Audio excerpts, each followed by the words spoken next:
की वफ़द जो है वो है कांग्रेसमैन का, वो पाकिस्तान में मौजूद है। मोहसिन नकवी साहब से उनकी एक मुलाकात की तस्वीर आई हैं, वो मुलाकात रिपोर्ट भी हुई है। लेकिन देखें, जो मुलाकात के अंदर चीज़ें होती हैं, नॉर्मली इस तरह की मुलाकातों में जो तय चीज़ें होती हैं वो बाहर नहीं आती। लेकिन हम ये देख लेते हैं कि एक्चुअली अमेरिकन लेने क्या आए हैं। अमेरिकन ये जानने आए हैं कि पाकिस्तान में इंसानी हकूक़ की जो खिलाफ वर्जियाँ हो रही हैं, वैसे भी एक पाकिस्तान डेमोक्रेसी एक्ट जो है वो अमेरिका की पार्लिमान में मौजूद है, वहाँ पे उसको पास करवाया जा सकता है।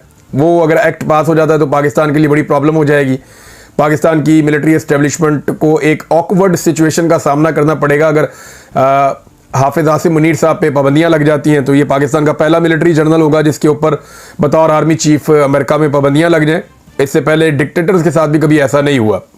अच्छा, मोहसिन नकवी साहब की अमरीकी कांग्रेसमैन के वफद से मुलाकात हुई। ये नॉर्मली कहते क्या हैं? देखें, वो ये कहते हैं कि पाकिस्तान के हवाले से जो खदशात हैं या जो गलत चीज़ें हो रही हैं उनके ऊपर हम इंफॉर्मेशन लेने आए हैं, डायरेक्टली लोगों से मिलकर मालूमात लेने आए हैं और वो सबसे मिलके सबसे बात जानना चाहते हैं, फिर वो खुद ही किसी कंक्लूजन पे पहुंचेंगे। दूसरी जानिब जो पाकिस्तान के अंदर अपोजिशन मौजूद है, उनके हवाले से अभी तक कुछ पता नहीं है कि मुलाकात होती है या नहीं होती।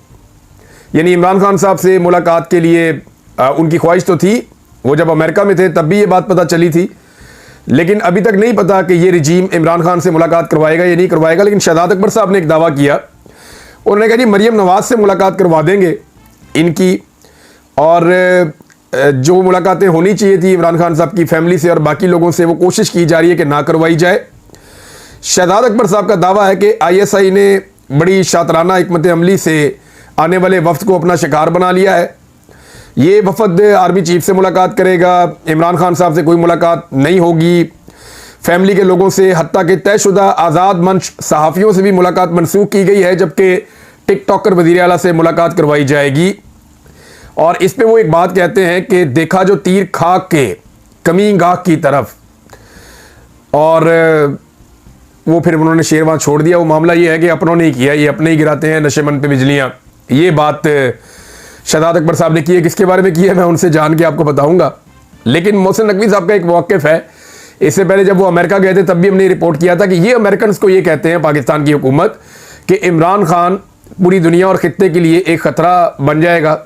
अगर हमने इमरान खान को छोड़ा तो इमरान खान जो है वो एक डिक्टेटर में कन्वर्ट हो जाएगा, फिर वो किसी की बात नहीं सुनेगा। पाकिस्तान एटॉमिक मुल्क है तो ये हो जाएगा, ख़ित्ते में जंग लग जाएगी। हालांकि मुज़ाकरात का और अमन व अमान का जितना हामी पाकिस्तान में इमरान खान है, कोई और सियासतदान नहीं है। ये पेश करते हैं एक मिसाल, जो इंडिया के साथ पाकिस्तान का इनकाउंटर हो गया था।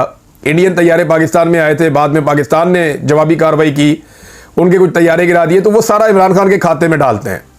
फिर ये इमरान खान को एक फनेटिक मजहबी शख्सियत के तौर पे पेश करते हैं अमेरिकन के सामने।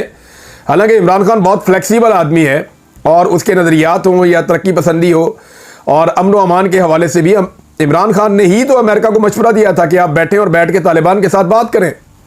आपको यहाँ फंसा दिया है, ये लोकल जो प्लेयर्स हैं इन्होंने आपको यहाँ फंसा दिया, इनके तो दिहाड़ियाँ लग रही है, तो डॉलर खा रहे हैं और आपके फौजी यहाँ पे मारे जाएंगे, आप ये जंग कभी नहीं जीत सकते। तो फिर अल्टीमेटली डोनाल्ड ट्रंप को इमरान खान की बात समझ आई थी और फिर मामला ठीक हुआ था। लेकिन अब देखते हैं कि अमेरिका पाकिस्तान से क्या हासिल करता है।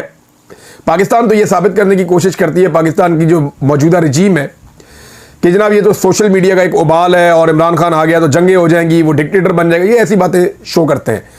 दूसरी जानिब पाकिस्तान तहरीक इंसाफ क्या कर रही है? अभी तक तो इनकी मुलाकातें, जब मैं आपसे ये वीडियो रिकॉर्ड कर रहा हूँ, अभी तक तो कोई ऐसी चीज़ रिपोर्ट नहीं हुई। जैसे जैसे चीज़ें रिपोर्ट होंगी मैं आपके सामने रख दूंगा। शहजाद अकबर साहब का दावा भी मैंने आपके सामने रख दिया कि उन्होंने क्या कहा है। अब आए नाजरीन दीगर खबरों की तरफ। मुराद सईद साहब की कॉल के ऊपर पूरा खैबर पख्तूनख्वा मुतहर्रिक होना शुरू हो गया है। अभी मजीद खैबर पख्तूनख्वा में कहाँ कहाँ पे बड़े मुजाहरे हुए हैं वो मैं आपको बता देता हूँ। तहरीक पूरे खैबर पख्तूनख्वा में फैलती चली जा रही है। स्वात में, पेशावर में, करक में, मोहम्मद में, शांगला में, एबटाबाद, हरीपुर और कर्फ्यू के बावजूद शुमाली वज़ीरिस्तान में भी लोगों ने मुजाहरा किया इमरान खान साहब की रिहाई के लिए, जबकि पंजाब और सिंध में भी तहरीक अपनी जड़ें पकड़ रही है। यानी ये जो सवालात थे ना कि क्या दोबारा तहरीक खड़ी हो पाएगी, ये मेरे अपने दिमाग में भी था।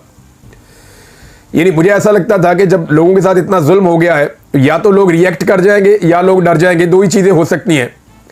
तो हुआ ये कि दोबारा से तहरीक खड़ी होना शुरू होगी और इस मरतबा हैरान कुन तौर पर नौजवान बहुत बड़ी तादाद में इस तहरीक के साथ जुड़े। लेकिन नौजवानों का नुकसान बहुत हुआ ना, बेरोज़गारी बहुत बढ़ गई है, वो बेचारे पाकिस्तान छोड़ छोड़ के जाना चाहते हैं।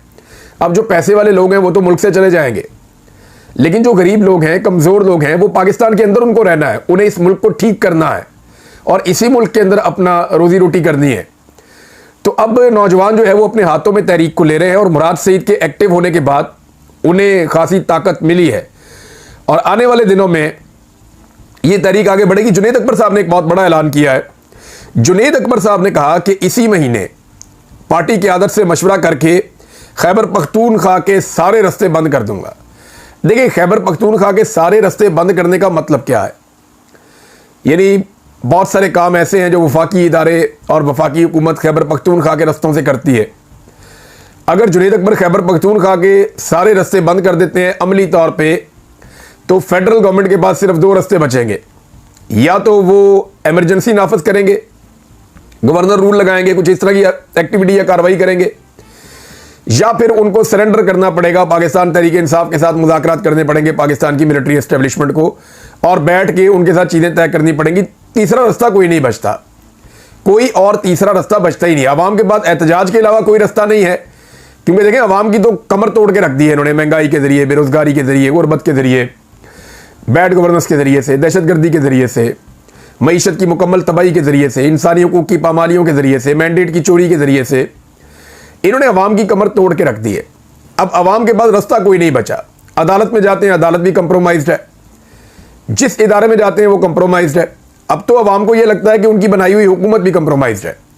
तो ऐसे में जो पब्लिक है उसके पास सिर्फ एक रास्ता है कि वो एहतजाज करे।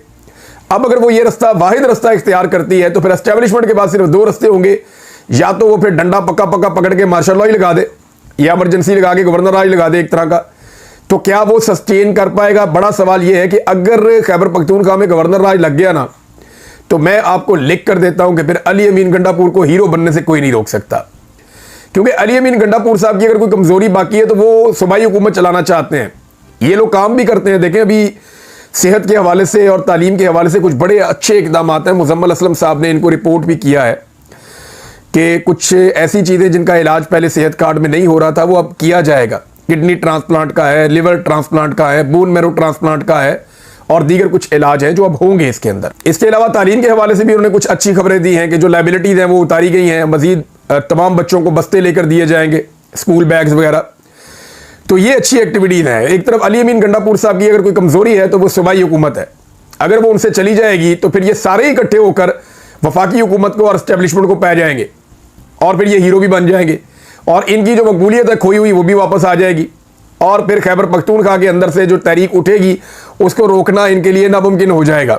तो एस्टेब्लिशमेंट के साथ जो आसान रास्ता होगा वो यही होगा कि कुछ ना कुछ करके मुज़ाकरात करें, कुछ ना कुछ करके तहरीक को रोकें, कुछ ना कुछ करके पाकिस्तान तहरीक इंसाफ को डिवाइड करते जाएं। सलमान अकरम राजा साहब के बयान से जो मतलब निकाले गए, यानी उन्होंने जब स्टेटमेंट दिया ना कि जो लोग अंदर चले जाते हैं क्या उन्हें कौन कहता है, कैसे